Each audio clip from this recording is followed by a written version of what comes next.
Le Galaxy S25 Edge, c'est sans nul doute l'occasion manquée de Samsung en 2025. La marque coréenne aurait pu nous prouver qu'elle était capable d'innover en réduisant l'épaisseur d'un smartphone, tout en conservant toutes ses fonctionnalités. Au lieu de ça, on a été obligé de faire des compromis qui pèsent sur les épaules des consommateurs et qui font surtout mal pour un téléphone qui est affiché à 1249 €. Le premier compromis de ce smartphone, et on s'en doutait, et on avait raison, c'est bien entendu l'autonomie. Il faut tout d'abord savoir que le Galaxy S25 Edge est une petite copie tout de même du Galaxy S25 Plus. Savoir qu'ils ont la même diagonale, mais pas la même épaisseur. Ici, on est sur 7,3 mm, et là, on passe à 5,8 mm. Ça fait une diminution de 20% de l'épaisseur, et chose amusante, moins 20%, c'est exactement ce qu'on a aussi sur la capacité des batteries de ces deux smartphones. 4900 mAh, 3900 mAh. Autant vous dire que l'autonomie globale ne sera absolument pas la même. Pas de mystère, le Galaxy S25 Edge se fait littéralement clouer au pilori par le Galaxy S25 Plus côté autonomie.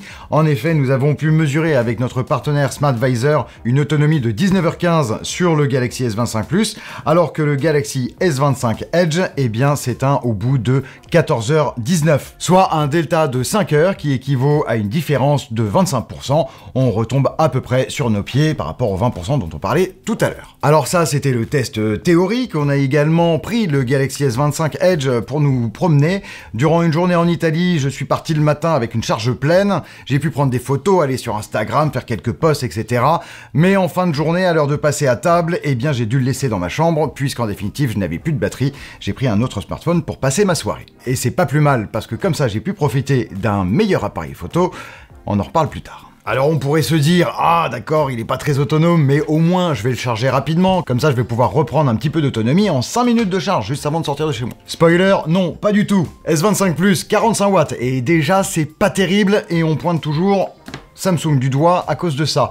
S25 Edge, on passe à 25 watts. Oui, 25 watts, c'est complètement abscon. C'est quasiment aussi nul que ce qu'on a sur les iPhones et les Google Pixel. Comme on peut le voir, côté autonomie, charge, batterie, enfin tout ce qui s'ensuit, Samsung se plante dans les grandes largeurs avec ce Galaxy S25 Edge, et nous on trouve que c'est quand même vachement dommage parce qu'ils auraient pu vraiment en profiter pour faire un twist magnifique. Aujourd'hui, il existe une nouvelle technologie de batterie, le silicium carbone, qui permet d'emmagasiner dans une même contenance, eh bien, beaucoup plus de capacité et offrir une meilleure autonomie sans augmenter la taille de la batterie et donc la taille de l'appareil. De fait, en prenant le truc à rebours, Samsung aurait très bien pu utiliser cette technologie pour affiner l'épaisseur de son smartphone, tout en laissant la même autonomie que sur un Galaxy S25 Plus. Non, le constructeur sud-coréen a préféré rester sur du lithium-ion et donc, comme je vous l'expliquais tout à l'heure, simplement baisser la capacité de sa batterie. Bien évidemment, ça flingue l'expérience utilisateur et ça, c'est déjà un no-go de base. On continue de parler du téléphone, mais soyez déjà prévenus. D'ailleurs, je vous disais que Samsung avait à peu près tout raté sur la partie batterie de son téléphone, et ça touche même le port USB-C de l'appareil, le port de charge, qui n'est pas centré sur le bord inférieur. Alors, vous me direz, c'est un petit détail, mais à 1250 €, c'est vrai qu'on peut s'entendre quand même à définition exemplaire. Finition exemplaire, sur le reste, on ne va pas retirer à Samsung son bon travail en la matière, à savoir que nous retrouvons ici tous les codes déjà appliqués à la série S25 sortie en janvier dernier et dont nous avons pu chanter les éloges pour ceux qui aiment les bords plats. Je ne vais donc pas vous faire l'article en détail de ce design, il est déjà connu, néanmoins on peut s'intéresser à la résistance de l'appareil, parce que sur 5,8 mm d'épaisseur, c'est certainement le point le plus anxiogène. Et là on s'aperçoit que Samsung a utilisé du titane sur le cadre du téléphone, a mis un Gorilla Glass Victus 2 à l'arrière, et un Gorilla Glass Céramique 2 à l'avant, qui est beaucoup plus résistant aux chocs et aux rayures. Côté résistance, je n'ai pas torturé notre Galaxy S25 Edge, j'ai laissé le soin à la chaîne Jerry Rig Everything de s'occuper de son cas et d'éprouver sa résistance. Et on peut s'apercevoir qu'en définitive, Samsung a bien bossé son sujet. Le cadre en titane encaisse beaucoup mieux les contraintes mécaniques que de l'aluminium, par exemple. On a également une structure interne qui a été optimisée, à savoir que tous les composants sont séparés par des espaces de moins de 0,1 mm, donc ce qui permet d'avoir une structure globale beaucoup plus dense et donc beaucoup plus solide, qui résiste plus fortement à la pression.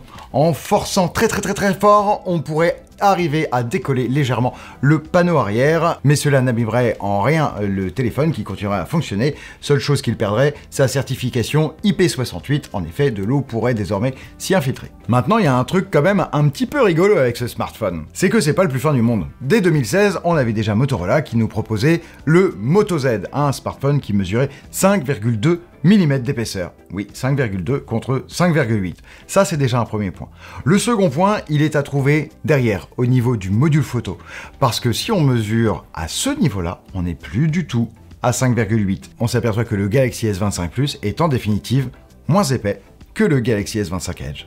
Sur le Plus, l'appareil photo dépasse beaucoup moins. Ici, on est à 10,2 mm d'épaisseur au global. C'est assez énorme puisque ça nous pose deux problèmes. Le premier, c'est quand on range le téléphone dans une poche de jean un peu trop serrée. En effet, le module photo viendra agripper la poche, ce qui est franchement désagréable au bout de plusieurs entrées et sorties dans la journée. Second point négatif, c'est l'effet culbuto, qui est complètement dingue avec ce téléphone. Posé sur une table, vous ne pouvez pas l'utiliser sans qu'il balance de toutes parts. C'est désagréable au possible.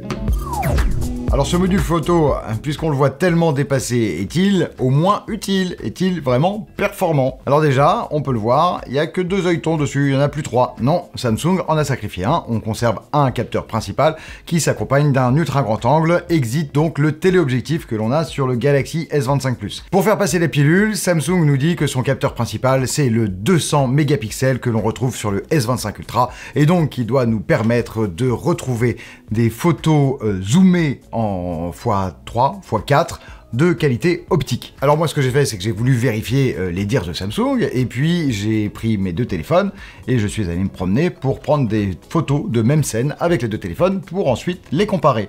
Tout un gros dossier que vous pourrez retrouver sur frandroid.com, je vous invite chaudement à y aller. Il y a plein de photos comparatives. Bilan, eh bien lorsqu'on est en x1 sur le capteur principal, eh bien on a des photos d'extrêmement bonne qualité. Vraiment, ça lui assure un énorme point positif. Cependant, lorsque l'on tente de zoomer, on se retrouvera avec quelque chose de beaucoup moins bon qu'un S25 Plus qui est aussi moins cher. Oui, puisque lui, il profite de son zoom optique x3 qui lui permet de passer en hybride au-dessus du x3 avec une meilleure qualité. Et puis il y a aussi les conditions lumineuses. Lorsqu'on a de faibles conditions lumineuses, on pourra éventuellement avoir un peu plus de difficultés avec ce Galaxy S25 Edge comparé à d'autres smartphones de Samsung ou même d'autres smartphones concurrents que l'on établira au même prix, à savoir 1249 €. Et là, il y en a beaucoup qui se bousculent avec d'énormes modules photo qui seront beaucoup plus polyvalents que ce Galaxy S25 Edge. Mon avis sur la question, c'est en photo, si vous êtes un amateur de photographie, eh bien prenez un appareil qui sera beaucoup mieux équipé en termes de composants pour la photo. Le Galaxy S25 Edge, à mon sens, est très bien pour de la photo instagrammable, de la photo occasionnelle, mais pas à plus haut niveau. Et puisqu'on parle d'Instagram, on peut également parler de l'écran de ce téléphone, puisqu'à mon sens, il est parfait pour vous flatter la rétine. J'entends par là que nous l'avons mesuré avec notre logiciel Kalman et notre sonde, afin de voir s'il était bien calibré, et non, il n'est pas bien calibré. On a un delta E qui est beaucoup trop haut, et donc qui montre une dérive colorimétrique qui va vraiment assez franchement dans les teintes un peu pétantes, un peu fluo.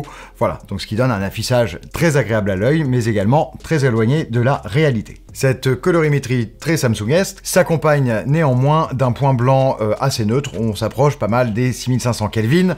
Surtout, la luminosité, et c'est là le grand point fort de ce téléphone, est beaucoup plus importante que sur le S25 Plus. On a mesuré 1370 nits en SDR et on passe à plus de 2400 nits en HDR. Autant vous dire que vous pouvez l'utiliser en plein soleil, en plein été, sans aucun souci.